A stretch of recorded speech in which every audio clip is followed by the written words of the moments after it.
Hello everyone, I'm Fatong123455. New iPhones launched this year. Are any of these models catching your eye? Today, let's talk about Apple phones' positioning and their real-world performance.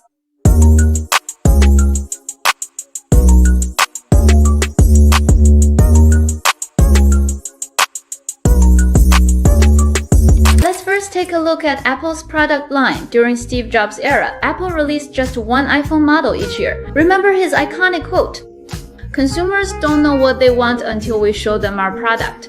And then they realized this is what they need. And under Cook, the iPhone lineup grew richer with more color options, ushering in an era of tech wrapped in new shells. Just one model could still make folks part with their cash. So why did Cook spend a year crafting 5 versions? He's been experimenting like mini models and iPhone SE to gauge demand for small screen phones that are praised but not sold. Small screen phones flopped, then Plus series revived to test if users want large iPhones beyond just the Pro Max models. The results were better than mini models, yet still not great sales. Air is testing slim models for viability. Insiders say Apple is laying groundwork for foldables. According to Digital Chat Station, Apple's efforts have impacted a domestic firm. Its Slim Air model was halted. Apple claimed both beacon of the industry and harbinger of industry decline. Let me detail the new 2025 models. We will jump right into the tests. Testing 5 phones was quite a task. Please hit like if you can. Thanks a bunch, guys. For battery life, 5 tests light, medium and heavy each 30 mins. The Pro Max clearly tops the list, then Pro with 17 and Air tied for 3rd, quite intriguing. Last place is 16E. It's clear that for these iPhones, chip impact outweighs battery size in terms of battery life. The 16E has a larger battery, but with the older 18 chip, its battery life lags behind the iPhone 17 with a 19 and a smaller battery. iPhone Air surprised, matching 17 scores. Pro and Pro Max performed as usual, better than last year. For gaming Genshin Impact, all phones perform well, though 16E has slightly lower frame rates than others. iPhone Air has lower frame rates than others. Save 16E, all others stay under 4 watt.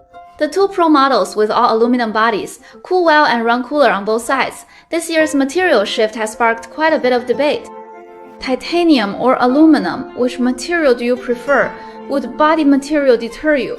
The 17 and Air run warmer, the 16E due to A18 lags behind the new models. And at the 18-minute mark, screen brightness would also be reduced. Honkai Star Rail Golden Hour map, both Pro units hit steady frame rates, though smaller Pro runs warmer. The 6.9-inch Pro Max with this year's all-aluminum body keeps temps in check, around 4.6 watt. The iPhone 17 with its 19-chip missing 1 GPU core lags behind the Pro in sustained heavy gaming, but still works fine with minor impact. The iPhone Air's ultra-slim body can't maintain steady frames under heavy workloads. Check the FPS graph once temps rise, clocks drop, while 16E throttled right from the start. No surprise there, just skip it. Here is the regularized text for TTS 1 point worth elaborating on. In this test, Honkai Star Rail's performance is notably better than at launch. With the 2 Pro units, same characters and maps, same settings, yet power draw and battery use differ widely. The reason is that Apple lowered the render resolution for Honkai Star Rail. At launch, it was 1920 by 883, now it's 1620 by 745. Lower resolution means lighter system load, though some players who care much about visuals might notice the change. If you want sharper visuals now, we suggest enabling metal effects for a better visual experience. Can you sense Apple's goodwill here? This year's standard model is quite impressive. 120 Hz display, 256 GB storage, and improved cameras, all without a price hike. According to data, global sales rose by 19% to 25% compared to the iPhone 16 model. The Pro and Pro Max models meet expectations well. Quite a few viewers ask me if the orange on my phone has changed hue. I got mine on launch day. This unit is fine though. In daily use, I put a case on it and wiped it with a damp cloth, but no fading occurred. I think upgrading this year feels quite fresh, with major changes in design in iOS 26. If you're a long-lasting model, I think upgrading now is worth it. I did a detailed review of the 17 Pro's imaging. Those of you who care about photos can check that one out.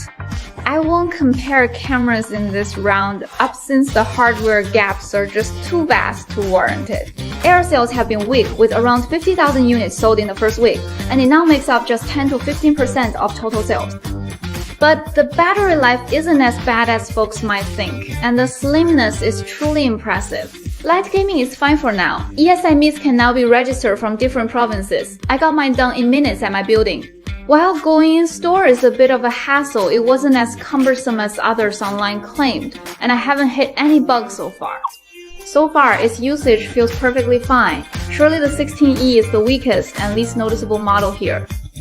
Outdated notch screen design, 48MP single camera, A18 chip but missing 1 GPU core. The specs were cut quite harshly. Worse still, the price cuts weren't that deep. It still fails to stir much desire. Launch price starts at 4,499 RMB, still not cheap now. Folks likely won't consider it when buying phones. Alright, that's all for this video. Thanks for watching till now and for your support. See you in the next video. Goodbye.